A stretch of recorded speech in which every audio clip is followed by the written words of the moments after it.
Hello everyone, welcome to my YouTube channel. आज के इस वीडियो में डिस्कस करेंगे चैप्टर 3 आईडी का liberalisation, privatisation and globalisation part 4।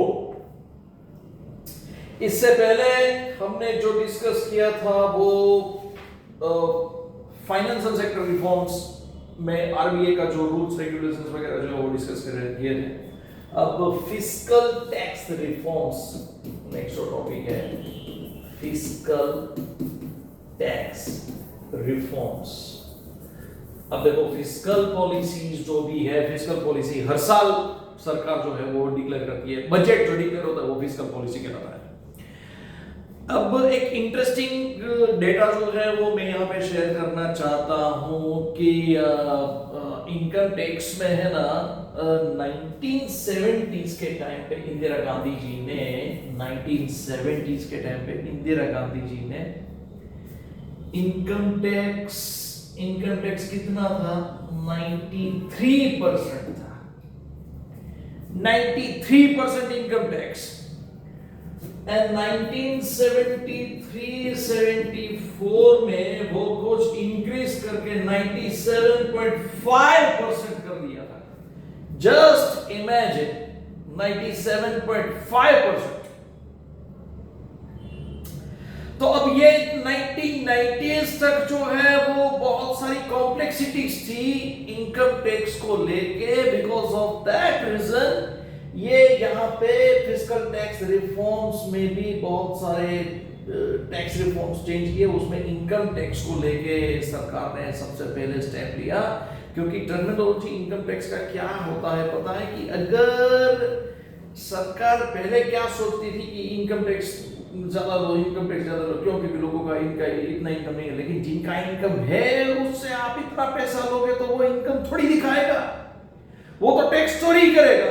Simple सी बात है, इज इट क्लियर? तो little late government came to know कि ये अगर हमें ये सब करना है तो ये चेंज बहुत सारे करने पड़ेंगे। तो जनरली क्या होता है कि अगर इनकम टैक्स ज्यादा किया तो प्रॉब्लम होगा, सेविंग्स नहीं कर पाएंगे लोग, समझ में आया? तो सेविंग्स रेट भी डाउन जाएगा। अब सेविंग्स रेट डाउन जाएगा तो बैंकिंग सेक्टर में पैसा कैसे जाएगा? पैसा बैंकिंग सेक्टर में नहीं आएगा सेविंग्स के तौर पे, तो लोन के तौर पे कैसा जाएगा? समझ में आया? तो ये सब जो है, ये पूरी साइकिल जो है वो इकोनॉमी की थम जाती है, समझ में आया? So because of that reason सरकार को टैक्स रेवेन्यू चाहिए। कंट्री को चलाने के लिए सरकार को टैक्स तो चाहिए। तो सरकार ने फिर क्या किया? 1991 के बाद जो है वो इनडायरेक्ट टैक्स जो है,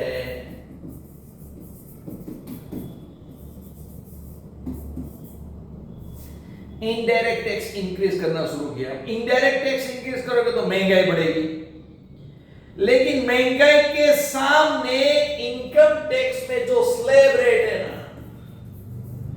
स्लैब में चेंज किया। मींस कि पहले क्या था? when I was student in third year BCom, at that time 0 to 50,000 nil ऐसे थे स्लैब, ओके। फिर 50,001 to 1 lakh 10%, okay. Then after 1 lakh 1 to 1,50,000 20%, okay. Then 1,50,000 1 to 2,50,000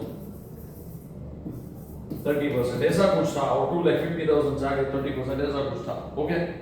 means कि इसको स्लैब रेट कहते हैं। अब सरकार ने क्या किया पता है? इनकम टैक्स में 0 to 50,000 जो नील है वो 0 to 1,50,000 नील कर दिया।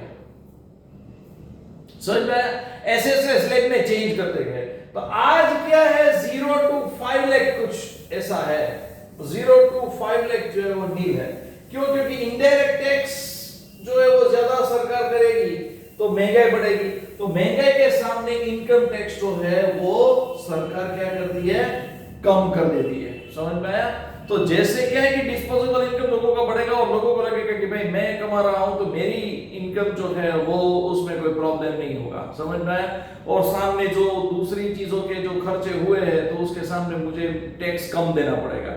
तो लाइकवाइज जो है वो कुछ ना कुछ बैलेंस करके चलाएंगे। Is that clear? तो फिस्कल टैक्स रिफॉर्म्स में सबसे पहले reduction in direct tax.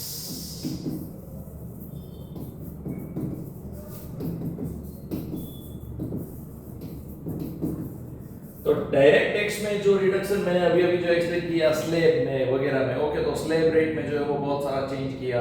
Then after tax relief देना शुरू किया, ओके, कि आप जो है वो टैक्स सेविंग्स कर सकते हो। टैक्स सेविंग्स इंस्ट्रूमेंट्स सरकार ने दिए, टैक्स सेविंग्स ऑप्शंस ज्यादा दिए, सो दैट व्हाट हैपेंड कि आपको अगर टैक्स नहीं देना है और सेविंग्स करनी है पैसे की, तो आप सेविंग्स भी पोस्ट ऑफिस सेविंग्स वगैरह कर सकते हो। बहुत सारे ऑप्शन दिए, किसान विकास पत्र, इंदिरा विकास पत्र, ओके, उसमें आप जितना जितना इन्वेस्टमेंट करते जाओगे उतना आपको टैक्स कम देना पड़ेगा। सो लाइकवाइज व्हाट हैपेंड कि वो पैसा डिस्पोजेबल इनकम के तौर पे इकोनॉमी में सर्कुलेट होगा, और यहाँ पे जो भी आदमी जो सेव करता है उसको भी बेनिफिट, सरकार को भी बेनिफिट, कंट्री को भी बेनिफिट, सबको बेनिफिट।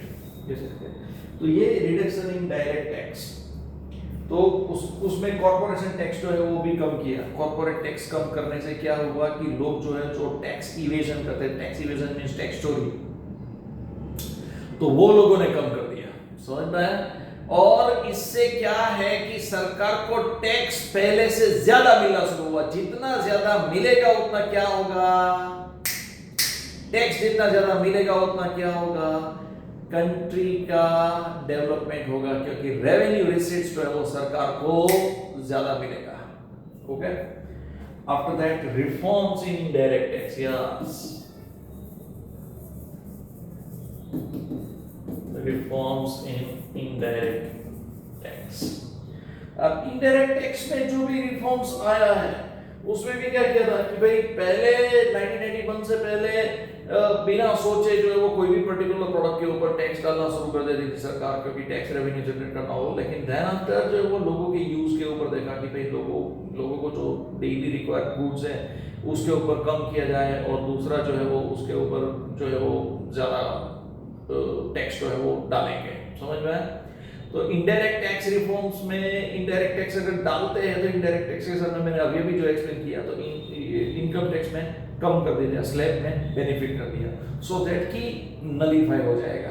इफेक्ट जो है वो डायरेक्टली दोनों तरफ से जनता के ऊपर बर्डन नहीं आएगा, समझ में। Then after simplification procedure, simplification tax payment procedure, tax payment system लिखते हैं। पहले वो क्या है कि बहुत सारे एक टाइम बाउंड मैनर जो हटा दिया कि पूरे साल में कभी भी आप टैक्स पे कर सकते हो, पूरे साल में कभी भी आप टैक्स रिटर्न फाइल कर सकते हो, वो सब बहुत सारे सिंपल रूल्स रेगुलेशंस थे। वो सिंप्लीफिकेशन से क्या है कि साल में कभी भी कोई भी जो है वो टैक्स फाइल करके अपना टैक्स तो वगैरह जो है वो पे करना है, जब पैसा आया तब टैक्स पे करेंगे, ऐसा कर सकते हैं, समझ में आया। एंड कोई कॉम्प्लेक्सिटी नहीं था कि 8-10 लोगों को पूछना पड़े, समझ में आया। कंफ्यूजन जो है वो कंफ्यूजन रिमूव कर दिया, लेकिन फिर भी बहुत सारे कंफ्यूजन थे। आगे जीएसटी में हम देखेंगे, जीएसटी जो आया ना, जीएसटी से पहले जो वैट था, वैल्यू एडेड टैक्स, उसमें बहुत सारे कंफ्यूजन थे। यू जस्ट इमेजिन कि आफ्टर 1981 वैट में अगर ये कंफ्यूजन था, 2000 के बाद अगर वैट में ये कंफ्यूजन था, यू जस्ट इमेजिन कि 1981 से पहले कितना कंफ्यूजन हुआ होगा, ओके। और उसमें बोलते हैं सिंप्लीफिकेशन, ये सिंप्लीफिकेशन के बाद भी बहुत सारे कंफ्यूजन थे, समझ में। लेकिन वो क्या था कि चलता था इतना, वो कहते हैं ना कि पेनलाइज्ड होना, ये सब, ये पेनल्टी सरकार ने रिमूव कर दिया था। देन आफ्टर आता है goods and service tax, GST. GST अभी जो चल रहा है, ओके, मोदी सरकार जो है वो लेके आई इफेक्ट फ्रॉम 2017, डिमोनेटाइजेशन 2016 में हुआ, उसके बाद जीएसटी है 2017। अब ये जीएसटी अभी जो चल रहा है वो एक बेस्ट टैक्स रिफॉर्म्स है, best, one of the best tax reform by my point of view. क्यों? क्योंकि देखो कि जो डेली रिक्वायर्ड गुड्स है डेली रिक्वायर्ड गुड्स के ऊपर सिर्फ 5% टैक्स है। ओके, होटल्स में अगर ढाबा है तो ढाबा पे 5% जीएसटी, ऑनेस्ट में वगैरह में आप जाओगे तो 18%। तो ऑनेस्ट में कौन जाएगा? जिनके पास पैसा ज्यादा है, जो टैक्स सरकार को पे करते हैं, जिनका टैक्सेबल इनकम है वो जाएंगे, तो उनसे ज्यादा लेंगे 80%। ढाबा में आप जाते हो तो 5%। ओके, सो लाइकवाइज पूरा डिवाइड कर दिया है, समझ में आया? और बहुत ही अच्छी तरीके से, ताकि सरकार को भी टैक्स रेवेन्यू मिले, जनता के भी ऊपर बर्डन ना हो, समझ में आया? एंड सब कुछ जो है वो चलता रहना चाहिए चक्कर। तो ये था fiscal tax reforms. Next slide में देखते हैं फॉरेन एक्सचेंज रिफॉर्म्स। अब ये जो है ना, ये बहुत ही अच्छा है।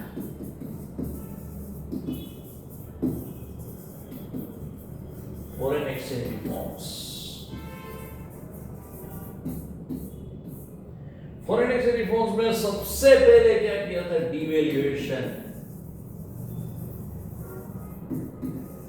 Devaluation of Indian currency, Indian rupee और करेंसी में लिख रहा हूं, Indian rupee mean devaluation means what, कि हमने डिवैल्यूड क्यों किया? क्योंकि डिवैल्यूएशन से क्या होगा कि हमारा एक्सपोर्ट्स तो है वो बढ़ेगा। समझ में आया?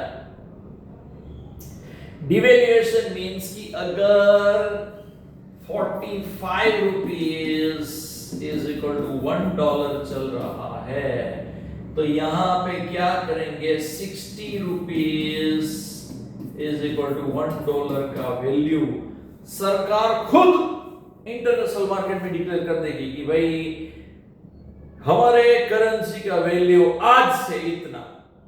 डिवैल्यूड सरकार ने अपने आप किया। समझ में आया? क्यों? ताकि हमारा जो एक्सपोर्ट है, तो एक्सपोर्ट में हमें बेनिफिट मिले, हमारा गुड्स जो है वो पहले से सस्ता इंटरनेशनल मार्केट में मिले, और हमें फॉरेन एक्सचेंज जो है वो मिलना शुरू हो जाए, और यहाँ पे इंडस्ट्रीज जो है, जो पैसा $7 बिलियन लेके यहाँ पे चैनलाइज करना था, तो जो एक्सपोर्ट ओरिएंटेड यूनिट्स है उनको बेनिफिट दे सके। समझ में आया? और एक्सपोर्ट ज्यादा हो, तो जितना एक्सपोर्ट ज्यादा होगा उतना बेनिफिट मिलेगा। यहाँ पे एक चीज है कि इंपोर्ट वगैरह जो है, इंपोर्ट हमारा कॉस्टली होगा। समझ में आया? इंपोर्ट कॉस्टली होगा, लेकिन उसके सामने एक्सपोर्ट्स में बेनिफिट, तो बहुत सारे लोगों को एक्सपोर्ट में भी, एक्सपोर्ट के बिजनेस में भी अपॉर्चुनिटी मिलेगा। Is that clear? तो इस तरह से दरवाजे जो है वो खोल दिए। फिर एटीट्यूड जो है वो आपका किस तरह का है, कि आप कहां से कितना अपॉर्चुनिटी गेन करते हो, इसके ऊपर डिपेंड है। तो डिवैल्यूएशन से ये बेनिफिट मिलना शुरू हुआ, धीरे धीरे हमारा एक्सपोर्ट जो है वो बढ़ने लगा। समझ में? सिर्फ ये मरी मसाला का एक्सपोर्ट करते थे और बहुत सारी कम प्रोडक्ट, पर्टिकुलर प्रोडक्ट का एक्सपोर्ट करते थे, वहां से जो वो एक्सपोर्ट में उछाल आया। Then after determination of foreign exchange rate, foreign exchange rate, इसमें क्या पहले जो है वो गवर्नमेंट स्ट्रिक्टली डिसाइड करती थी। अब क्या हुआ after 1981? Foreign exchange rate depends on demand and supply, means कि मार्केट फोर्सेस के ऊपर डिपेंड हो गया फॉरेन एक्सचेंज रेट कितना होगा। It depends on the market forces, कौन सी कंट्री की करेंसी का कितना डिमांड है, उस हिसाब से वो करेंसी जो है उसका वैल्यू जो है वो डिसाइड होना लगा इंटरनेशनल मार्केट में। सो लाइकवाइज लिबरल होगा। किस तरह हमें बेनिफिट कैसे मिलेगा पता है? हमें बेनिफिट कि से for example 45 rupees is equal to $1 है, ओके, तब सरकार ने से फॉर एग्जांपल 100 करोड़ के डॉलर परचेज किए, 100 करोड़ के डॉलर परचेज किए। अब जैसे ही 70 रुपीस इज इक्वल टू $1 हुआ, सरकार ने डेट रिपे कर दिया। वो जो 100 करोड़ 45 रुपीस के रेट पे 100 करोड़ डॉलर खरीदे थे ना, ओके, वो 70 रुपीस हुआ तब पूरा का पूरा डेट रिपे कर दिया। बेनिफिट मिला ना, ये 25 रुपए का बेनिफिट मिला $1 में, समझ में आया? सो लाइकवाइज ये सब benefit demand and supply market forces के ऊपर होगा ना, then only we can get this benefit. Is it clear? Okay, तो आज के वीडियो में इतना ही। नेक्स्ट वीडियो में हम डिस्कस करेंगे दूसरे जो trade and investment policy reforms जो है, that we are going to discuss. Okay, share करना मैक्सिमम पॉसिबल। एक मैं रिक्वेस्ट करता हूँ आपसे, एंड जो case study on water consumption वगैरह मैंने दिया है पार्ट 1 पार्ट 2, वो भी जो है वो आप देखते रहना एंड शेयर करना मैक्सिमम को। ओके, तो मिलते हैं फिर थोड़े से ब्रेक के बाद। Thank you.